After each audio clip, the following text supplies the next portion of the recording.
नमस्कार दोस्तों, study with नवीन चौधरी के यूट्यूब चैनल में आप लोगों का स्वागत है।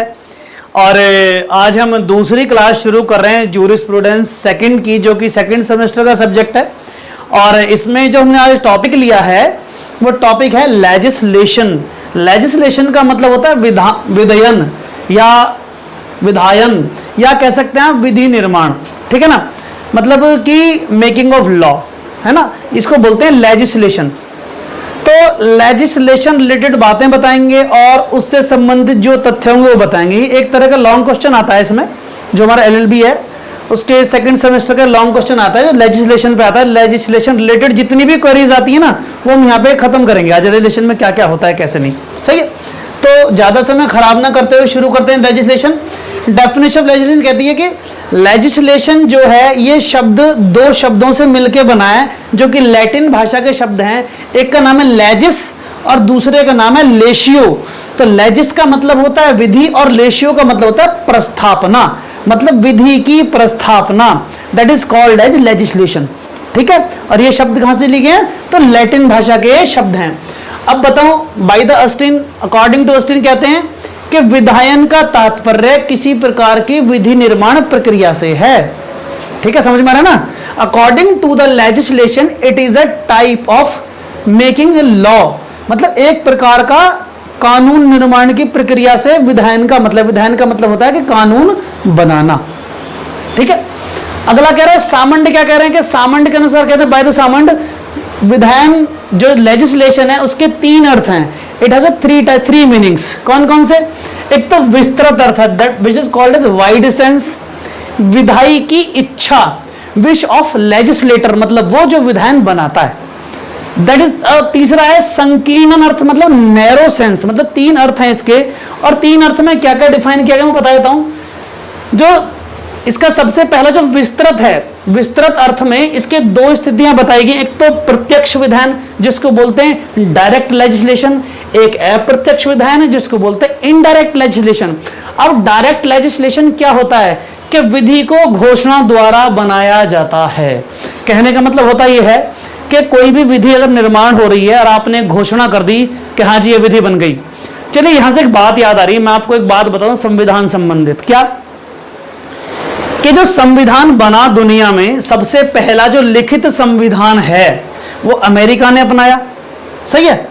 और अमेरिका ने जो संविधान अपनाया उसमें पहले 7 पेज थे, अब 12 पेज हैं। दुनिया का सबसे छोटा संविधान है, ठीक है।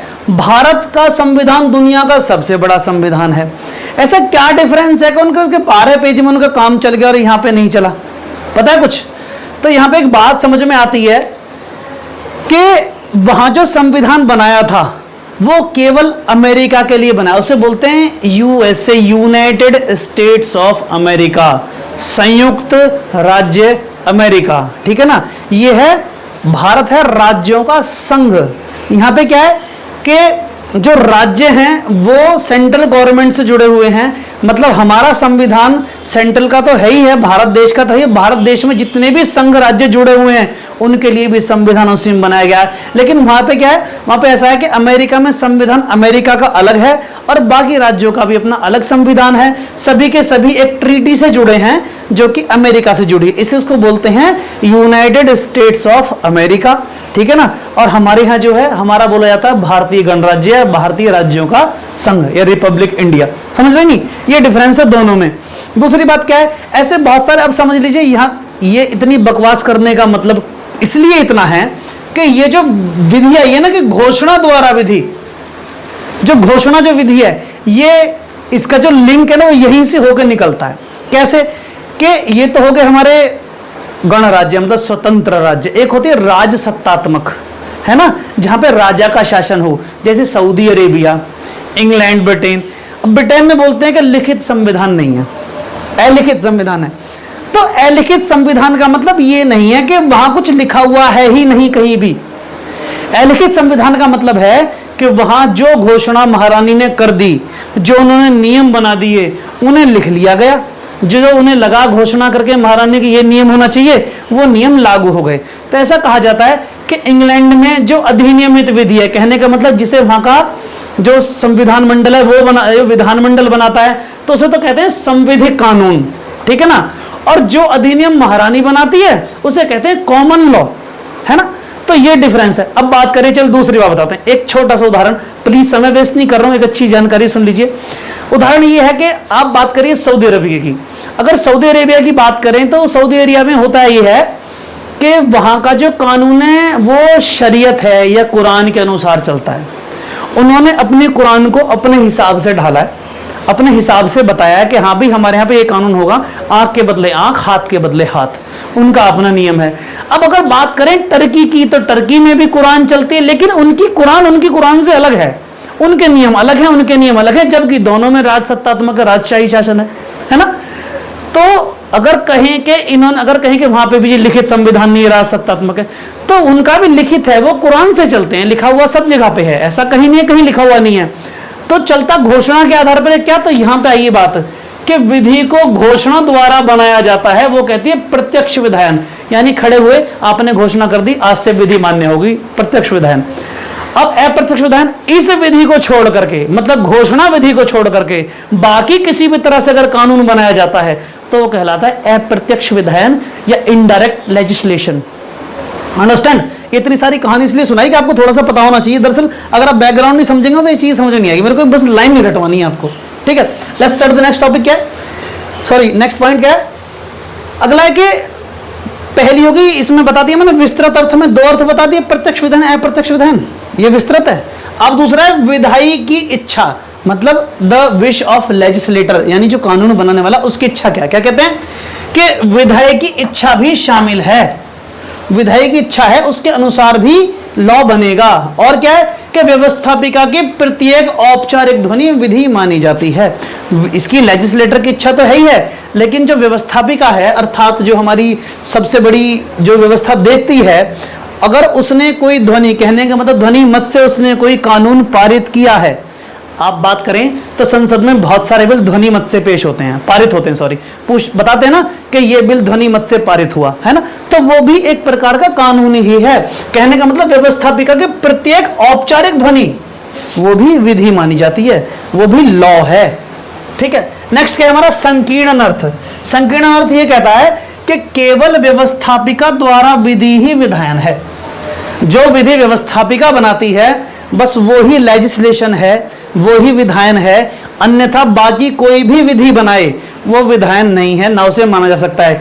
चाहे वो, मैं बता दूं, देखो चाहे वो बाकी सभी साधारण मानी जाती है, साधारण विधि मानी जाती है, उसके बाद चाहे वो न्यायाधीश ही क्यों ना बनाए, अगर न्यायाधीश भी विधि बनाएगा तो उसे भी साधारण विधि माना जाएगा, लेजिस्लेशन नहीं माना जाएगा, ठीक है।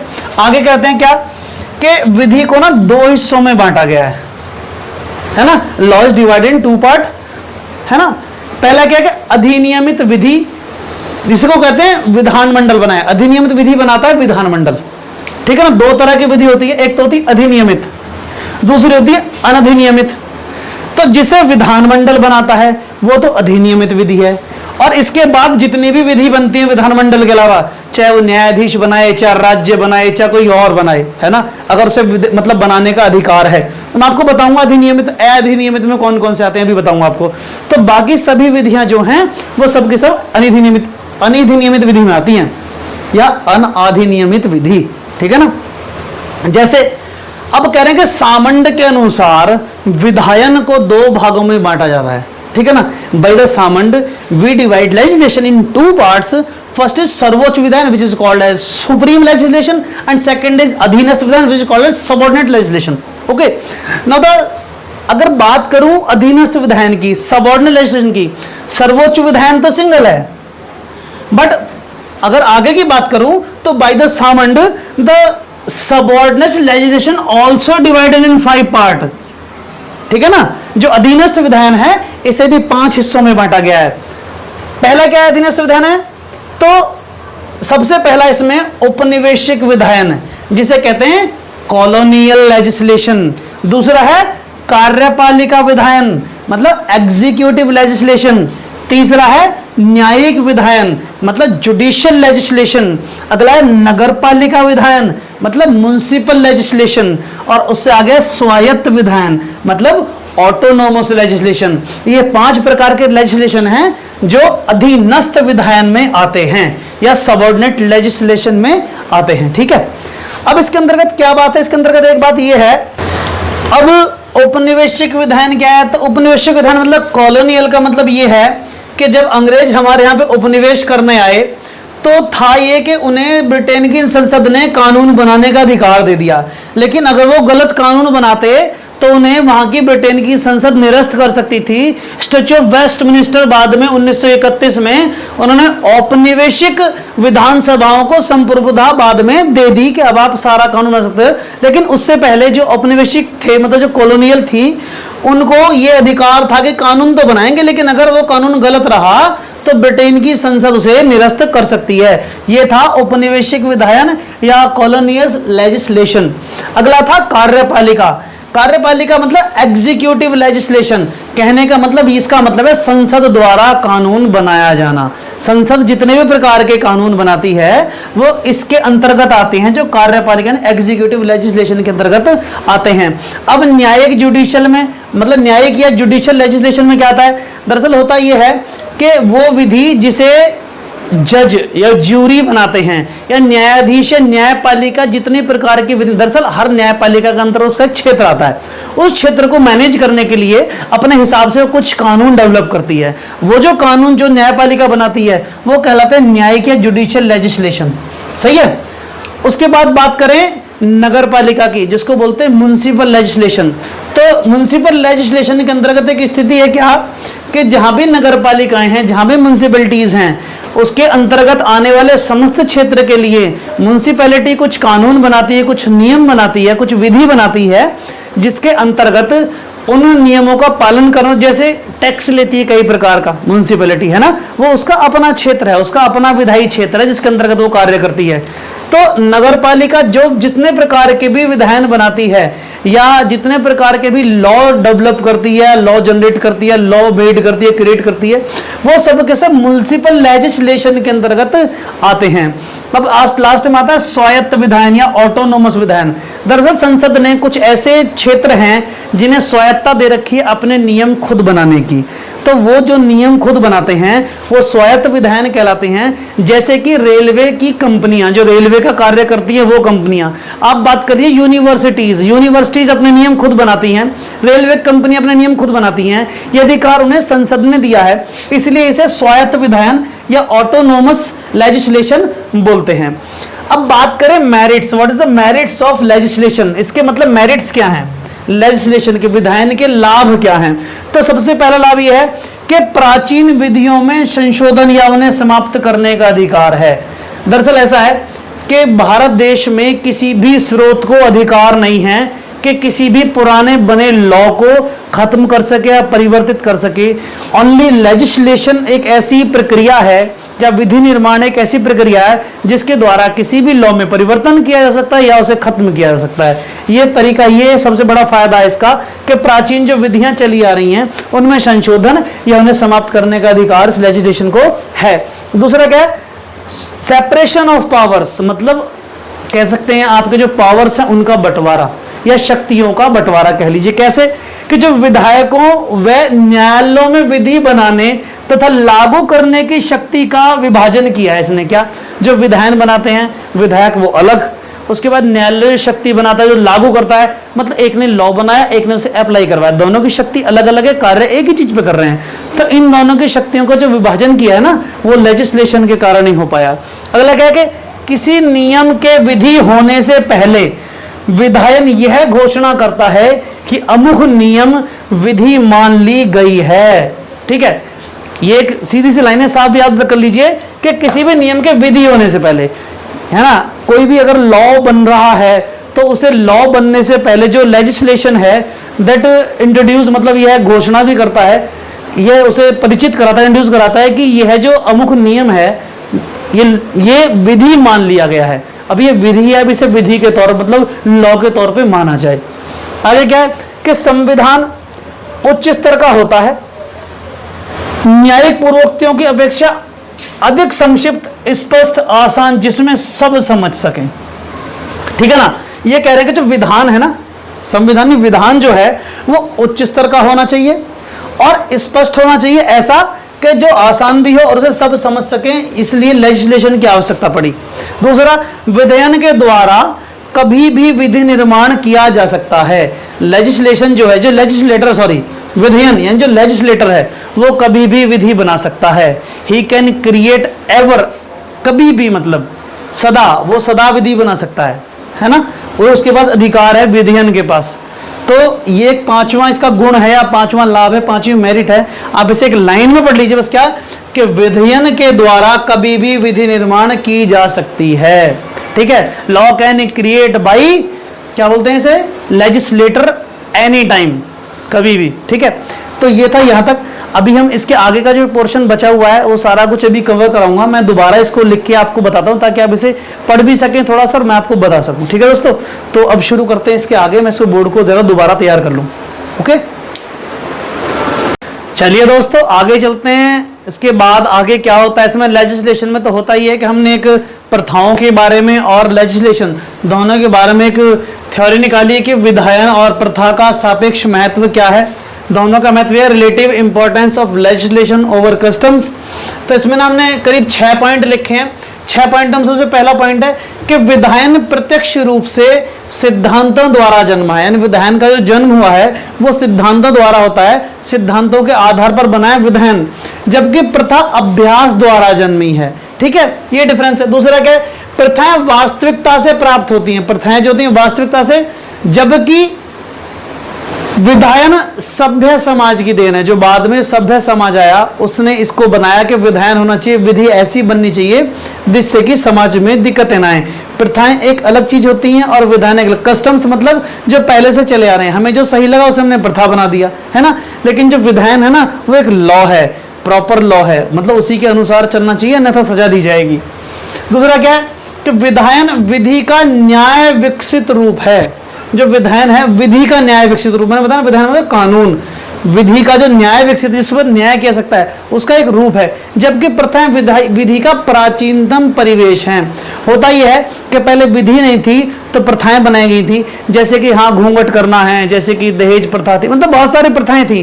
वो एक तरह की कस्टम्स थे जो बनाए गए थे एक तरह के लॉ के ऊपर, लेकिन जब उसका विस्तृत रूप आया और विधान आया तो विधायन विधि का नया विकसित रूप है। समझ आया? आगे क्या, विधायन शब्दों द्वारा, विधायन शब्दों का चयन है।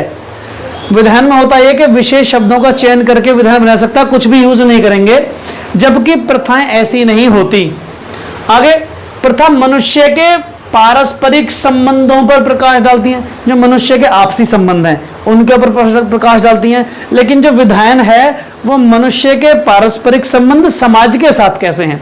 देखिए कह रहे हैं कि जबकि विधायन मनुष्य तथा समाज के संबंधों पर प्रकाश डालता है, मनुष्य के संबंध सामाजिक कैसे हैं, और वो केवल एक मैन टू मैन था और ये मैन टू समाज, मतलब जो हमारा समाज है सोशल, उससे रिलेटेड है। अगला क्या है कि विधायन प्रथाओं को परिवर्तित व समाप्त कर सकता है। विधायन क्या है, वो प्रथाओं को परिवर्तित कर सकता है, प्रथाओं को समाप्त कर सकता है विधि बना करके, जैसे दहेज प्रथा समाप्त हुई, जैसे बात करें तो पर्दा प्रथा भी समाप्त होने को है धीरे धीरे। और दूसरी बात, बहुत सारी ऐसी प्रथाएं, बाल विवाह प्रथा थी उसे समाप्त किया किसने, वो विधायन द्वारा, विधि द्वारा ही समाप्त की गई। परंतु प्रथाएं नहीं कर सकती, लेकिन प्रथा के पास कोई अधिकार नहीं कि विधायन को समाप्त कर दे। ठीक है, अब आगे बात करें कि विधायन व न्यायिक पूर्वोक्तियों का सापेक्ष महत्व क्या है। जो न्यायिक पूर्वोक्तियां हैं और विधायन जो है इससे संबंधित जो कुछ है टॉपिक, उसका क्या महत्व है, क्या कि विधायन नई विधि की उत्पत्ति कर सकता है, विद्यमान विधियों को समाप्त कर सकता है। विधायन के पास ये अधिकार है कि नई विधियां बना सकता है, फिलहाल मौजूदा विधि को समाप्त कर सकता है। लेकिन न्यायिक पूर्वोक्तियां विधायन द्वारा पूर्णता के बाद सही विधि हो सकती हैं। जो न्यायिक पूर्वोक्तियां हैं अगर उन्हें विधायन के द्वारा चाहें तो एक पूर्ण विधि बनाया जा सकता है। ठीक है, अब बात करें विधायन विधायकों व न्यायालयों द्वारा कानून निर्माण व लागू करने में श्रम विभाजन करती हैं।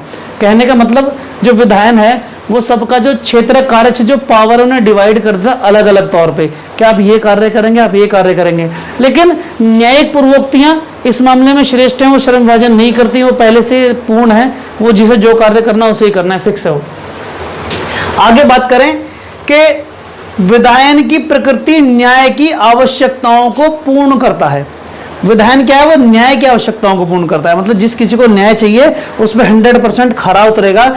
जबकि पूर्वोक्तियां पूर्वगामी होती हैं, मतलब पहले से चली आ रही होती हैं, इससे बनने से पहले भी लागू होती हैं। कहने का मतलब जब तक पूर्वोक्तियां नहीं बनी थी उससे पहले भी वो लागू हो रखी थी समाज के ऊपर कि ऐसे चलता रहेगा ये लॉ या ये नियम इस तरह से चलेगा, इसलिए उनको पूर्वोक्ति बोलते हैं, पहले से चले आने वाली। अगला है कि न्यायिक पूर्वोक्तियों का निर्माण न्यायालयों में किसी मामले के वक्त होता है।